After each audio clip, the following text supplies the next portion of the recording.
Our programs began back in 1989, and since that time, our services have grown to encompass a wide array of neurological, neurosurgical, and rehabilitation services. For example, our spine program, which opened in 2009 and now serves over 3,000 patients a year. Our treatments include conservative care, interventional spine injections, and the area's best in neurosurgery. Our stroke program begins even before you reach the hospital when the EMS contacts our emergency room. We then follow you through acute care, through inpatient rehabilitation, and return to home and work. Our headache program began 2 years ago. Our headache providers are the only fellowship-trained, board-certified headache physicians in the Rochester community. They see a variety of headache-related problems, including very complicated and difficult-to-treat migraines. Our memory care program just began in the fall of 2012. Through this program, we will provide medical services, diagnostics, and support services for both the patient and family who have encountered the difficult disease of Alzheimer's or dementia.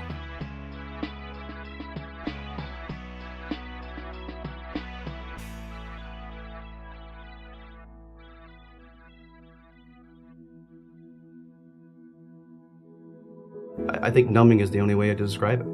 It was the worst experience that you could ever have as a parent. You just want to try and get to your child as quickly as possible. I felt like, is this ever going to end? Am I ever going to be pain-free? Am I ever going to recover from this pain that I've been having? And when I raised up, I started to feel dizzy. And I knew I was in trouble.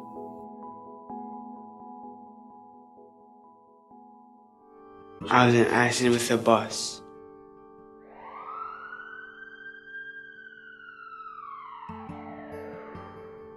Scott came to us. He was not verbalizing at all, wasn't eating. He was lying down on his back. He really was totally unresponsive. So then your mind immediately starts going towards all the uncertain parts. What steps do we need to take to bring our son back?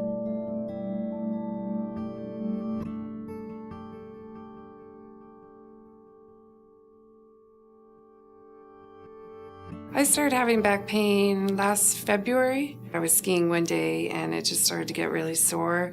It was difficult to walk sometimes. One of the first things that I did to alleviate the pain was I scheduled an appointment with an orthopedic doctor, and I had a series of injections in my spine. They would work pretty well for maybe a month or two. I think it was the fifth one that they were no longer working and the pain was in both of my legs. I needed to get a second opinion.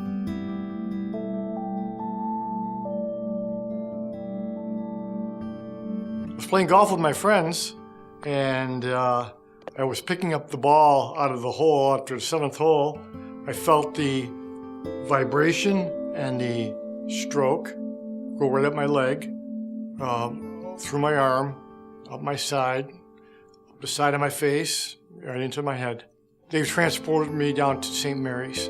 I really couldn't talk, and they couldn't make anything out of what I was trying to say.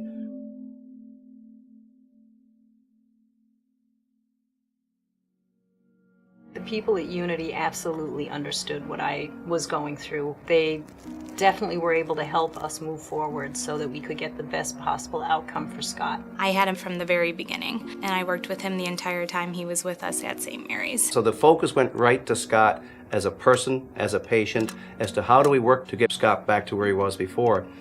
For a very long time, Scott was not able to speak, but Angela remained enthusiastic about working with Scott. It was just unbelievable how intensely she continued to work, even though it took such a long time to get that result. He wasn't able to coordinate the breath and the voice to get it to turn on at the same time so that he could start talking. So it's something we worked on every day for months in and out. And the day that he was finally able to turn his voice on was just a day I'll never forget. He turned to me and looked at me coming down the hallway and said, "Hi, Dad." Bob texted me and said that Scott had actually spoke. I came right from work then to see Scott, and as soon as I walked in, the first thing he said was, "I love you, Mom." Boy, you can't imagine what it was like to hear that after nothing but silence for over 3 months.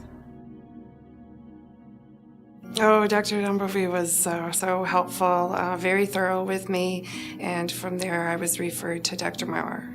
We reviewed the MRIs together. He showed me that one of the discs had popped out in my lower spine. He suggested that surgery was an option for me.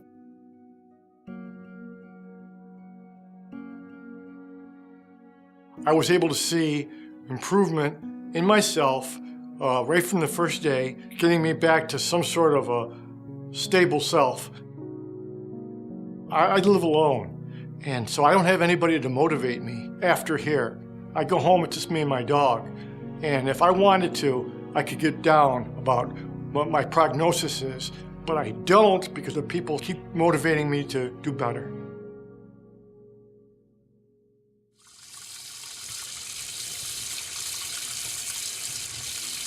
The day that Scott came home was a pretty exciting day, obviously.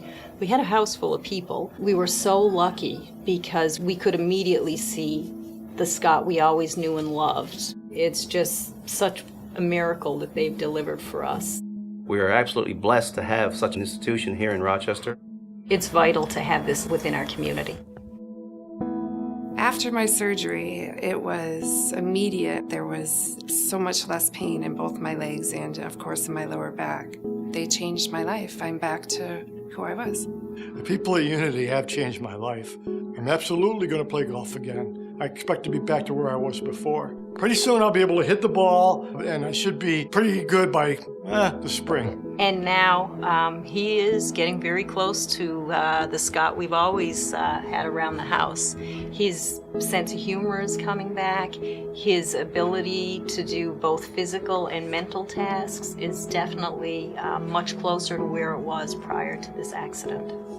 I wish I could better play tennis again and be good at it and have my balance back, because I love tennis.